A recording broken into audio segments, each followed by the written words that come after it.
I want to start today with an excerpt from my diary about last year's visit in China.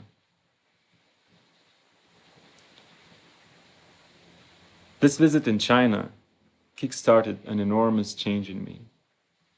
As almost all good stories in my life, it started with I met a woman. And not just any woman, a magical woman, a priestess of mystery in the most unpredictable form possible. An elf from the Aphrodite kingdom, hiding in an elegant, tasteful, and refined body, hypnotizing me into diving deeper into myself than I ever knew possible. She couldn't speak English and I couldn't speak Chinese, but we understood each other better than words could ever describe. And we took this experience as a gift from existence, day by day, taking it where it took us. We lost ourselves to each other. We healed ourselves with each other. And after we found ourselves again, we were not the same anymore. Love taught us wisdom that we could not learn from books. We loved each other as deeply as humanly possible. The last night before my flight out, I couldn't fall asleep. I got up and cleaned the kitchen, the tabletops, spoons and forks, swept the floor, lit candles, incense, played loving music and prepared breakfast. With a heart exploding in love, I woke her up with a kiss on the cheek exactly at 6 a.m. when her alarm started ringing. With tears in my eyes, I invited her to enjoy the last breakfast together. Tears of love, tears of joy. Gosh, I wanted to give her everything I had. Pour my heart out for her, lay flower petals on her path wherever she would walk. I was so joyous that I got to experience the ultimate unconditional love, and that we got the chance to gracefully say goodbye,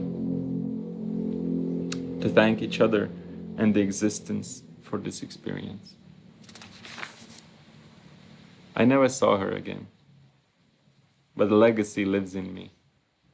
I've had many wonderful relationships in my past, but after this experience, I felt that there is no point in restricting my love to my partners as I was before. There's no point in loving small. The dance that you will see in the moment is not perfect. It is coming from the past. It is not perfect in a logical sense that we all think about being perfect. Not even life is perfect in that way. This is how I danced right before I met her in her full essence. Then I was permeated with performance anxiety, being self-conscious of my movements, judging myself with frustration, anger, and rage hidden in my shadows. I was pretending to be big, majestic, and strong, while actually I was feeling very vulnerable inside. As if deeply inside of me, there is a crying child who just wants to be loved for who he is. I won't ever know if she felt it the way I did, but she loved me profoundly and surrendered herself consciously and entirely. She made love to my rage, lovingly told me to do whatever I want to do with her. And then finally, I felt seen and loved.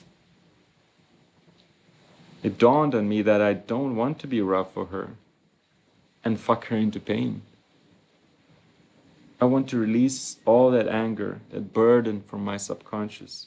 I want to cleanse myself and then make love to her softly, in the most loving way possible. I wanted her to feel how much it is possible to be caring and present for her. so she would always remember that this kind of love actually exists. This is the best present that I could give for her.